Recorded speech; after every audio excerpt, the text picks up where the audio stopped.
Billy Blue, my knight in shining brindle.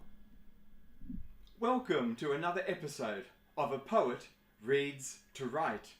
Today I would like to share some experiences with you while I was working as a teacher of outdoor education of camps and sport programs in the Gulf of Carpentaria in Australia's far tropical north. I had always wanted to work in remote Indigenous education, to have the opportunity to make a difference and to work in the lives with first Australian young people. And finally in 2010 my family circumstances changed so that I was in a position to follow my long life dream. So I got a job teaching, as I said, sport and outdoor education, camping programs in the Gulf of Carpentaria in a town called Waterlily. This was a very remote town in the Northern Territory, as I said, in the far tropical north. This was a job that I had longed for a very long time, and when it finally came to me, when I finally had this chance to move north and to get up there, I just loved it. It really was a transformative experience for me. It was an experience that I will never ever forget. I worked with the most wonderful people. Waterlily was a town where there were 4 large language groups of first Australians who were forced to live. They'd been moved off country by mines, by large cattle stations, things of that nature. And they'd all been forced to live very closely together in this very remote town. So there were the Mara people, the Garrwa people, the Yanyuwa people, and the Gudanji people. Waterlily itself was about 10-20 kilometres just in from the actual coastline in the Gulf of Carpentaria, and it was actually located on Yanyuwa country. So the Yanyuwa people had been forced to share some of their country with these other 3 large language groups. Most of the people were quite a saltwater people, but the Gudanji people, whose territory moved a little bit further south into the very hot, dry, sclerophyll and hard rock country further to the south, they were a freshwater people. So you had all these interesting tensions and juxtapositions within the town. To give you some idea about just how remote Bauhinia was, the nearest township really was a place called Tennant Creek. Tennant Creek was about 800-900 kilometres from, 800 or 900 kilometres from Waterlily, and then there was another town called Catfish, which was about 700-800 kilometres from Waterlily. Darwin by road was about 1400 kilometres. As the crow flies, it was about 1200 kilometres from Darwin. So Waterlily was a very, very remote town, and for me, I was in paradise. I was working with the people I had always wanted to work with. I really felt in many ways that everything I had done in my career, running sport and camp programs, really everything I had done up until that point was to get me to this place, to give me this chance to really make a difference and to work with first Australian young people in this very remote setting. I just loved it. While I was up there, of course, I wrote a lot of poetry about my experiences. And this was the book that came out of that whole time. It's a book called Fume that was published by the University of Western Australia Publishing. I was really lucky to have this opportunity to share my work and to write about it while I was up there. As I lived up there for 5 years, I became very intimate, very connected with people, with first Australian people. And I was welcomed into country and into culture, in particular by the Gudanji mob. They just knew that I was a freshwater man. I am not a saltwater man at all. I can't stand beaches. I don't like salt water. I don't know what to do with sand. It gets into all the wrong places. For me, I was always a freshwater man. I loved mountains and, secluded valleys, mountain streams. And when I moved up there, it was the Gudanji who, they just seemed to know that intuitively. And I was welcomed into their country and into culture. And this book was written with the respect and with the permission of the first Australian people of Waterlily. in particular the Gudanji people, because they were the people who I really shared many more intimate experiences with as a member of culture and as a welcomed member into family. So this book was written with that permission, and from an Australian point of view, it is really important to get permission from people to do these sorts of things first. You can't write about culture and share things about culture unless you have that express permission. So this is the book that came as a result of all that work, Fume. The first poem that I thought I might read for you today is a poem called Walk Up Tank Hill. And it's a poem I've dedicated to my little dad, Dwight Raggett, Gudanji man. Dwight was, when I went up there, he was around 14 years of age to begin with. And when I was welcomed into Gudanji family and culture, one of the great circular ironies of all of this business is that Dwight, as a 14-year-old, literally became, in a cultural sense, my dad. And he became what was known as my little dad. And he was a fantastic man. I fell madly in love with Dwight. He was one of those people who, right from the beginning, before I was welcomed into family and culture, he was one of those people who, he just took me under his wing. He looked after me and he made sure that other young people weren't being cheeky towards me. It was a really interesting relationship right from the beginning. And I was so tickled pink when I found out when I'd been welcomed into family. I was so excited that this relationship that I now have with Dwight was, in a sense, formalized. And he became literally my little dad. Teaching sport programs in the Gulf of Carpentaria, of course, really that meant, you know, the first Australian people up there, they love volleyball, they love basketball, they played quite a bit of soccer as well. But the sport that really, really inflamed everyone's passions was called Australian football. For those people who live overseas, I guess it's a little bit similar to Irish football, to Gaelic football, except it's not played with a round ball, it's played with a proper football, the oval, that wonderful ellipsis.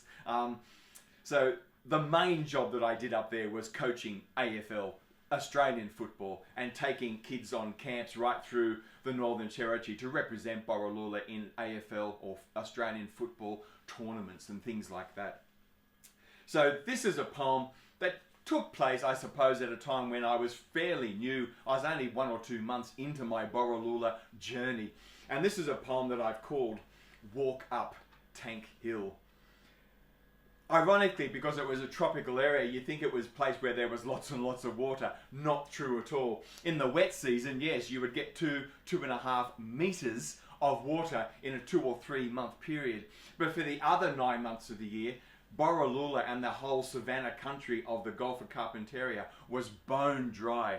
Very hard, sandy, rocky country. A very hard place for flora and fauna to make a living. There were reserves of fresh water underneath in big artesian basins.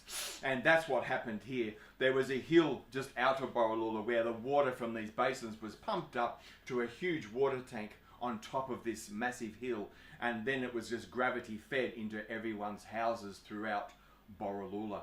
So this is my poem, Walk Up Tank Hill, and I'm with one of my Australian football junior teams. I was Carpentarian, born again, and your eyes growled, give him a go. So a team sprinted in and out of drills, a left and a right, a drop, punt, and the perfect hooting screamer. We ran on sand and cheered, even as certain tempers fractured. The remote lifestyle choices of Indigenous living. Then one afternoon, after all that dreaming on a white-lined and dusty oval with a swim in a pool, it was the footpad, a singles track up Tank Hill. That stifling climb, bare feet stone hopping burnt, the dragons scuttling for their shade. Climbing in familial chatter, someone upline farted, and amidst the howls of Yalinga and Black Hole, those poked, I'll bash your eyes, a rock silenced everyone, grazing my shoulder as it speared on past. A reshuffle in some humour moved us on, picking berries as someone shared a little lore. This one dark medicine, that one tucker, not now but. He dropped to the ground, den Millard mob eat him. Millard and directly Millard sugar bag will sing.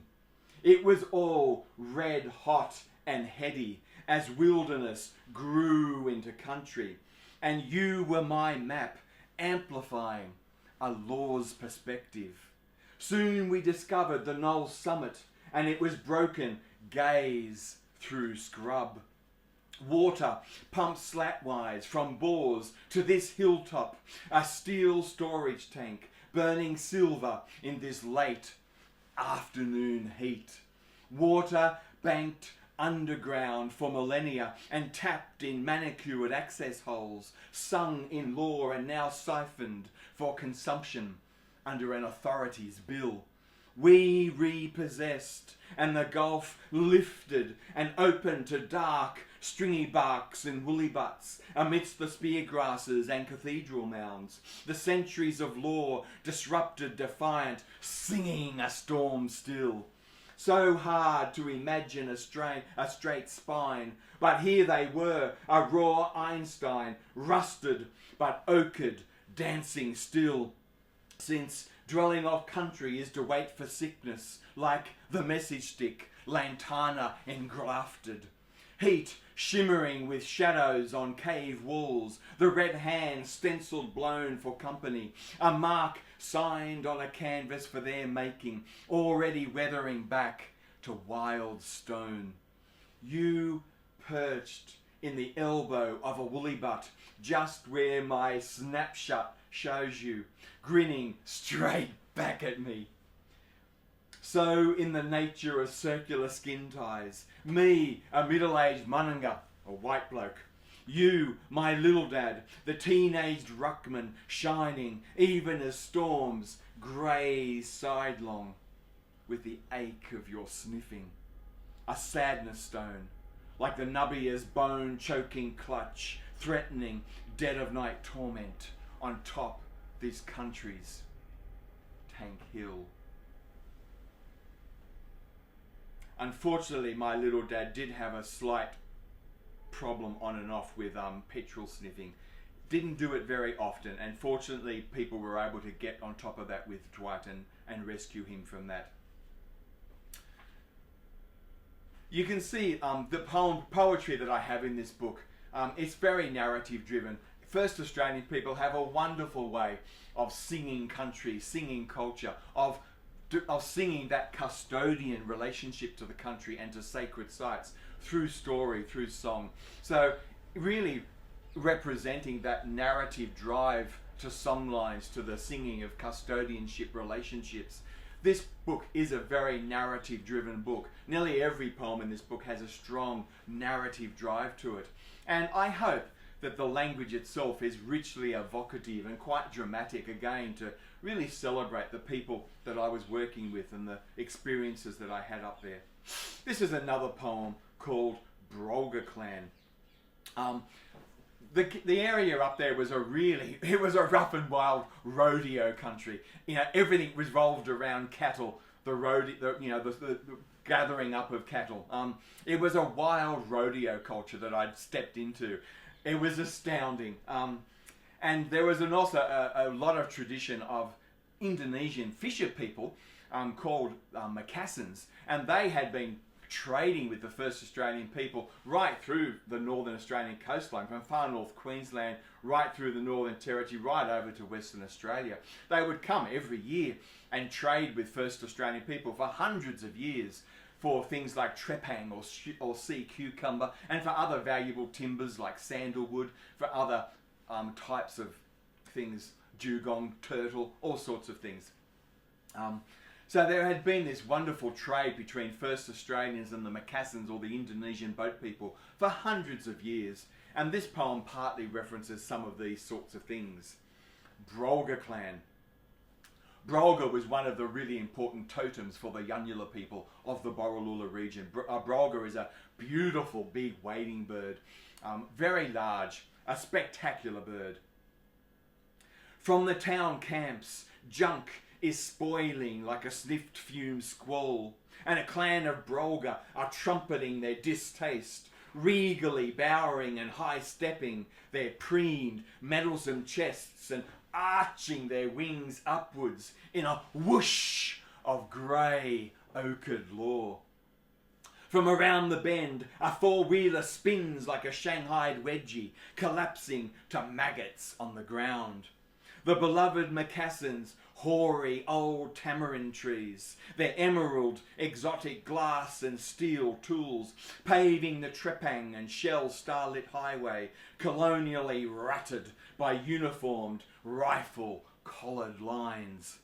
Behind us, the old police station, a poor museum to frontier orders, cathedral mounds rising out of spear grasses, ironwoods brandishing clumps of mistletoe and their tiny pastel chewing gum fruits, barbed wire fencing, a rodeo's rusty dust bowl, the prick-hard football ground.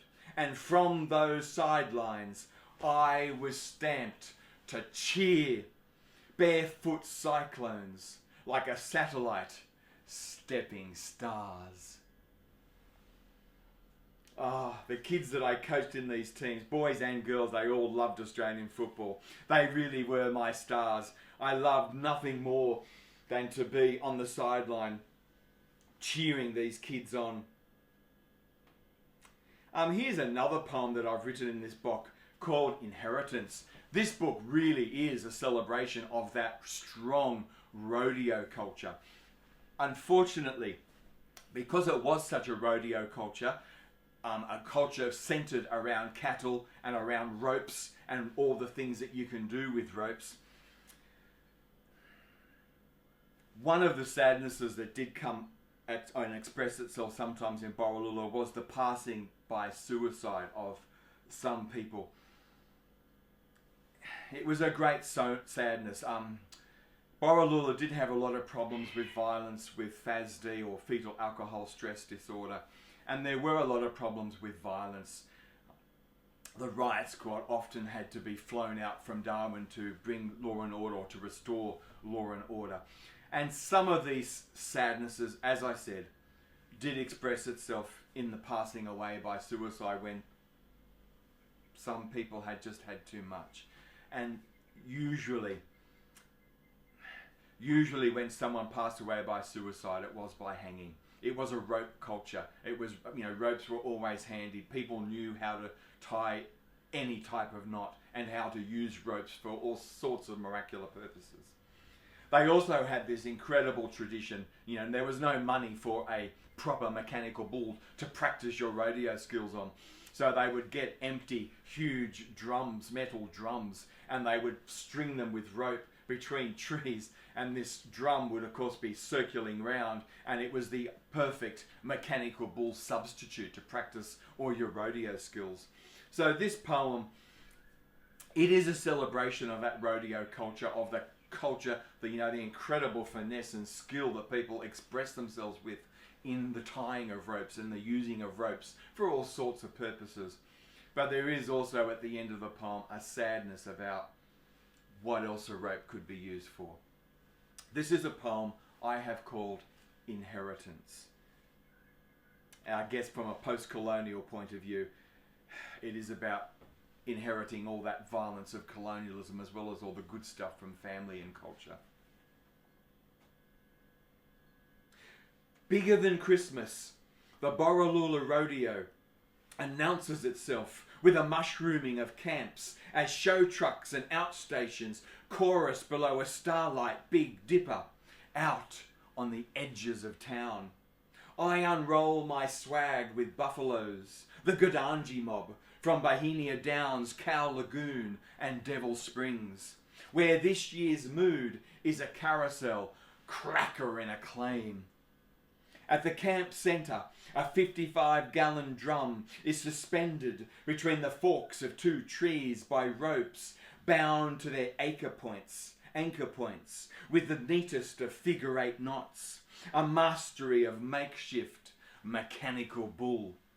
Out on the edges, the kids practice their Honda knots an overhand knot with a stopper at the end, threaded through and tightened down to form a nearly perfect halo. The lasso is a dream flung bang on. Throughout our camp, tarpaulins hover like magic carpets, giving shade and privacy, as ropes and uprights are fastened with rolling hitches, a season's banked domestic security. And this year, our ropes lash together such calm relief in the managed risk of a rodeo's spills.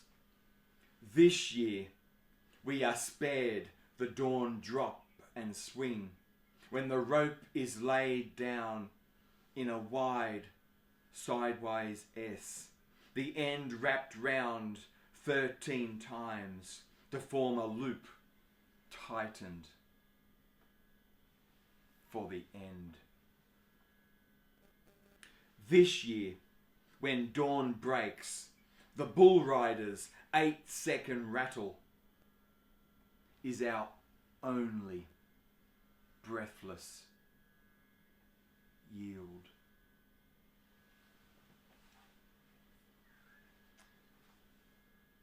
It's very hard to read a poem like that and sort of get the light and shade in it. This is a poem that is much more about light. Gangu was the Gudanji word for pop, and William Miller became my gangu, my grandfather, or pop in a cultural family sense. This is tells the experience of going out camping with the Gudanji mob at a place called Devil Springs, which was a wonderful camp of certain Gudanji people who lived out of Borroloola. It was a township about 20-40 kilometres just out of Borroloola, a collection of homes.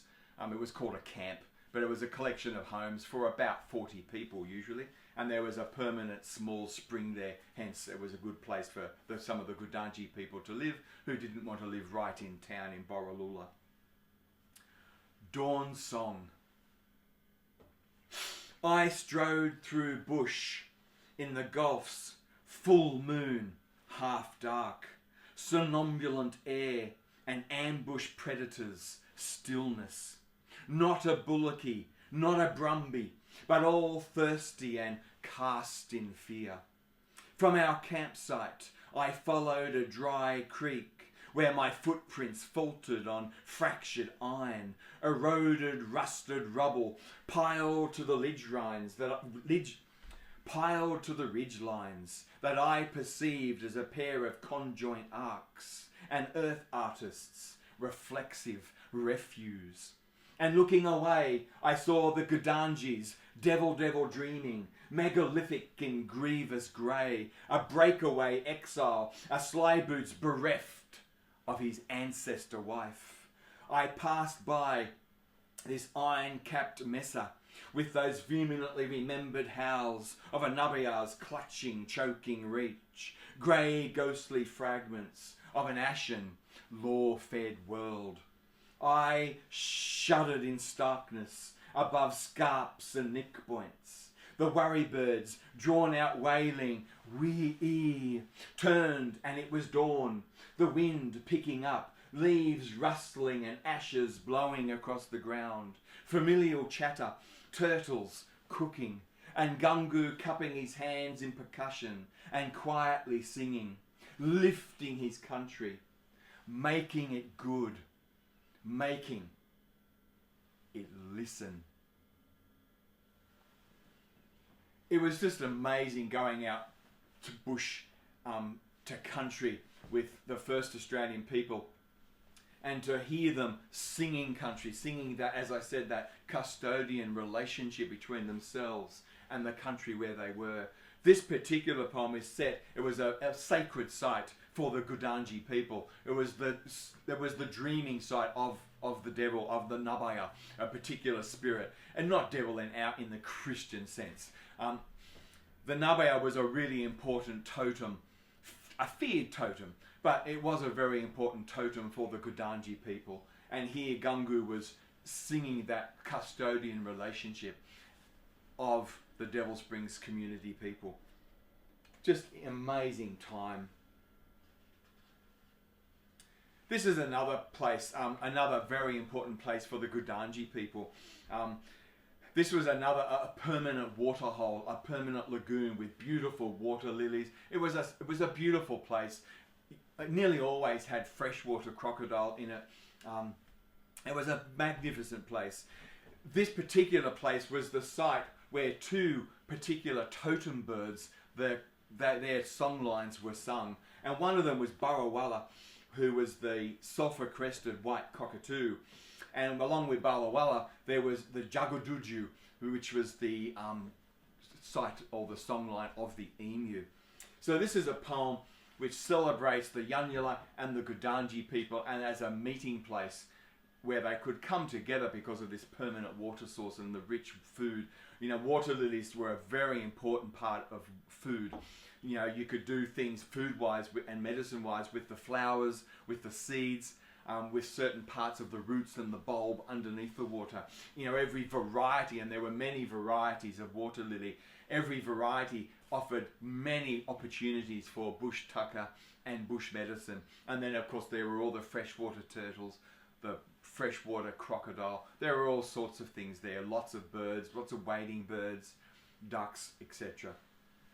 So this was a poem that I have called Waterlily Lightwell.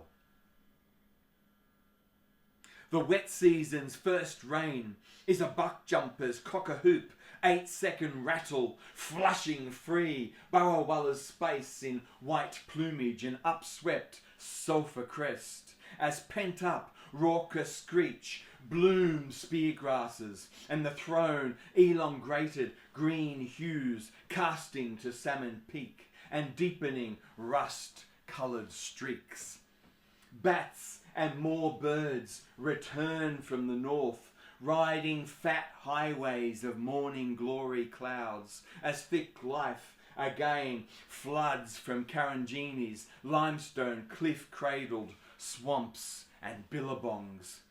And every afternoon there's an abundance in the sky percolating this ancient seabed of squeezed silica blocks, raised as vertical fractures and gouged into chasms and pancake towers, the stacked havens of rock figs, grevilleas and palms.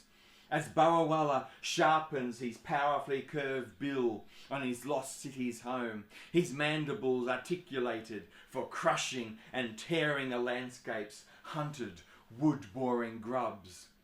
Jagaduju's flightless, sprawling odyssey arrives in loose, grey-brown and black-quilled lore, high-browing, bright blue to bestow on Burrawalla's billabong, sweet water lily for song.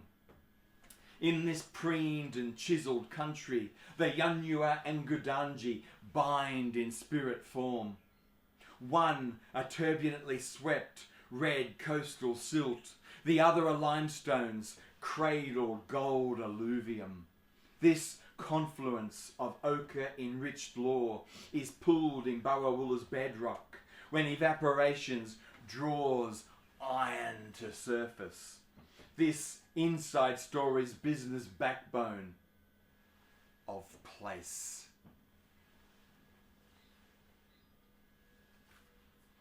Oh, it was just amazing to go out to country and to be part of that opportunity to sing country and to listen to first Australian elders with that relationship and the way that culture was passed down to the young ones. Just an incredible experience. As I got more and more intimate with the first Australian people, I had opportunities with the camping programs I was running to work with local elders on important camps of young people to get them out bush to important sacred sites and to teach them the songlines to do with those sites so that they could also sing their own custodian relationship to these places. One of these camps that I was really blessed to take part in every year I was up there was what was called Turtle Camp. This was a camp not so much for the Gudanji people, although lots of young ones from the Gudanji mob went out as well. But this was an important site for the local Yanyuwa people. And this was a site when the sea turtles came back to the islands in the Gulf of Carpentaria to lay their eggs. And the Yanyuwa people would be there to greet the sea turtles and to sing them onto shore and to sing that custodianship, the safety of the eggs and of the next generation of these great sea turtles.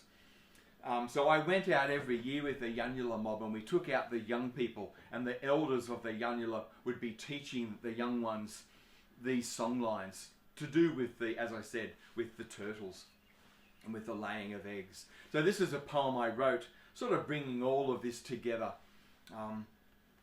and my opportunity to take place in this camp and to help run and organise things. Turtle Camp. On classroom walls, we paste this learning, monitoring life cycles and health in advertisement of eco-calling. We sit under mango trees, interviewing family, Yanyuwa Badi and Laithuranya sea rangers. Magabagi is sea turtle dreaming, pursued in the tracks of a turtle's hauled flight. And a glaring crystal luminescence is gasped as air, humid and heavy with salt. Each night we will sing this turtle and hatchling tide, measuring, tagging, collecting in a surge of sustainably flowing lore. The Badi, which is a local word for the old women, the Badi conspire to recruit me to collect more kids, to press on disinterested funding, re-engagements, claim, where self-sabotage grinds the canvas of those already beaten low. Camp morning, and the chick-chacks flicker from Badi to me, while high on worth I audition the what-ifs of environmental and medical risks before the bing-bong bus to the sea. A mind's bullying, no entry, soon disturbs a sickness site, and iron ore dust suffocates containment lines, and we are silenced. But we round a bend past the port for a dirt track where the sea rangers wait like Popeyes to ferry us to Carpentaria's heart. And soon we're motoring along the glass calm waters of the Gulf, dodging reefs and sandbars with dolphins shooting through our wake. Yanyuwa rangers nostalgically point to ancient Macassan camps and to ghosts of dugout canoes, while Badi whisper into the winds, us all forgotten a little bit, us Millard mob who come behind. On arrival on the island, we hoot up the beach and pitch our swags under stands of casuarinas, and I again give my eco-spiel about rubbish and plastic ingestion. Waiting for a night's science monitoring, I high-wire walk my team-building initiatives and sports over a wet tropical paradise that has teeth, raining in exuberance to maintain us whole. When the tide turns, we fish off a rocky point, casting for bait before the jerk of coral trout and parrotfish, knifing oysters off the rocks. The kids know law, cooking our feast in a ground oven where it is killed. And later, from out of the night's churn and frothing sea foam, a pregnant, hauled awkwardness, backhanding dry weight in a nest of sand, and flick clear mucus, a soft-shelled, leathery hoard.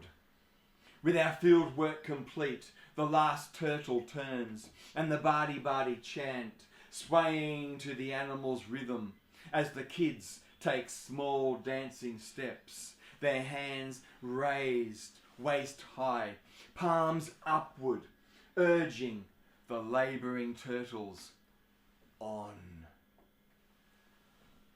This poem actually ends with 3 lines of Yanyuwa from the actual songline singing the safety, the custodian relationship between the Yanyuwa people and the sea turtles coming to lay their eggs. I had permission to write the words of these, to write these words in the end of this poem, but not to sing these words off country.